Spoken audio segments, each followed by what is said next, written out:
Streams को climb करने के क्या क्या तरीके हो सकते हैं? क्या आप बता सकते हैं कि कौन कौन से तरीके हो सकते हैं? चलिए हम आपको शो करते हैं कि वैसे कौन कौन से तरीके हो सकते हैं। हम ना मुझे ये स्टेयर्स क्लाइम करके दिखाइए।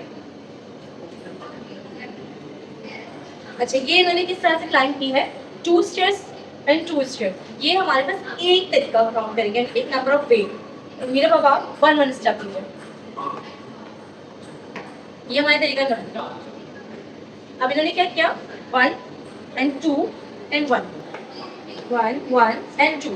Method number 4, 2 1 1। Method number 5 means there total are 5 ways to climb 4 stairs। अगर ये जो हम पैटर्न देखें कि हमारे पास 1 स्टेयर को क्लाइम करने का 1 ही वे होगा, 2 स्टेयर्स को क्लाइम करने के हमारे पास 2 वेज होंगे, 3 स्टेयर्स को क्लाइम करने के हमारे पास 3 ही वेज बनेगी, बट 4 स्टेयर्स को क्लाइम करने का हमारे पास 5 वेज बनेगी। और इसी तरह अगर हम सो ऑन चलें, लेट्स सपोज मैं आपको बोलूँ 8 का, आप मुझे बताएं कि 8 स्टेयर्स हमारे पास हैं और उसको हम कैसे क्लाइम करेंगे। तो क्या हर दफा हम क्लाइंबिंग करके ही देखेंगे? No, there is a magic trick behind this, कि आप इसके पीछे एक सीरीज है मैथ्स की जिसपे हम फिबोनाची बोलते हैं, जिसके जरिए हम ये पता लगा सकते हैं कि what are the methods of climbing the stairs. अच्छा, इसको करते कैसे हैं? अगर हम देखें तो 2 way of climbing the stairs, अगर हम इस सीक्वेंस को गौर करें तो ये 1 से स्टार्ट हो रही है, 1 के बाद 2, 2 के बाद 3, और ये सारे नंबर्स पे अगर हम गौर करें तो यहाँ जो 2 कंसेक्टिव नंबर्स हैं उनको accept the situation of the climbing stairs. इसके अलावा अगर हम इस सीरीज को गौर करें, जस्ट वे ऑफ क्लाइंबिंग, जैसे 1 2 3 एंड देन 5, ये कैसे हुआ?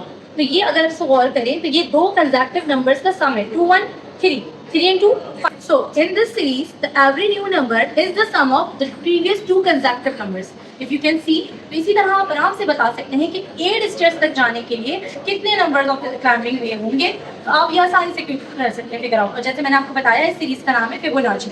ये एक इटालियन मैथमेटिशियन था जिसने ये डिस्कवर किया।